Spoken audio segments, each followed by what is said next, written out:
చీకటిని చూస్తేనే కదా వెలుగు విలువ తెలిసేది, గాడిదని చూస్తేనే కదా గుర్రం విలువ తెలిసేది, చిట్టినాయుడిని చూస్తేనే కదా కేసీఆర్ విలువ తెలిసేది. అందుకే మంచి జరుగుతున్నది, ఒక రకంగా మనకు చాలా మంచి జరుగుతున్నది. ప్రజలకు కూడా అన్ని విషయాలు తేట పడుతున్నాయి. ఎవరు ఏంది ఏం చెప్పిండు చిట్టినాయుడు, ఏమన్నాడు మా ఆడబిడ్డలకు చెప్పిండు, కేసీఆర్ ₹1,00,000 ఇస్తుండు, నేను దాన్ని మీదికెళ్ళి తులం బంగారం ఇస్తా అన్నాడు. మరి ఇప్పుడు దగ్గర 4-5 లక్షల లగ్గాలు అయినాయి, ఇచ్చినట్టు లేడు. తులం బంగారం కాదు కదా, తులం ఇనుము కూడా ఇయ్యడు పక్క. ఇట్లనే మా ఆడబిడ్డలతో మదాకులు ఆడితే పరాశకాలు చేస్తే చిట్టినాయుడు ఆ లగ్గాల సంగతి ఎందుకు, నీ లగ్గాలు మా ఆడబిడ్డలే చేస్తారు, ఇది మాత్రం పక్క అనే మాట నేను విజ్ఞప్తి చేస్తా ఉన్నాను.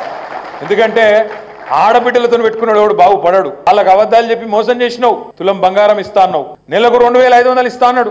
ముసలోళ్ళకు 4,000, అత్తకు 4,000, కోడలకు 2,500. మరి ఆడవే అత్తకు 4,000 దిక్కులేదు, కోడలకు 2,500 దిక్కులేదు.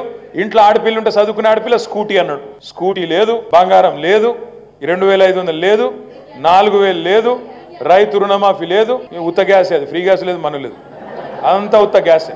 90 లక్షల రేషన్ కార్డులు ఉంటేనట 25-30 లక్షలకి ఇచ్చి చేతులు దులుపుకొని ఫ్రీ గ్యాస్ లేదు, మన్ను లేదు. అంటే నేను ఎందుకు చెప్తున్నా అంటే ఒక్కటంటే ఒక్కటి ఇప్పటి వరకు ఈ 9.5-10 నెలల్లో పనికొచ్చే ఒక్క పని చేసిండ్రా దయచేసి మీరు ఆలోచించండి.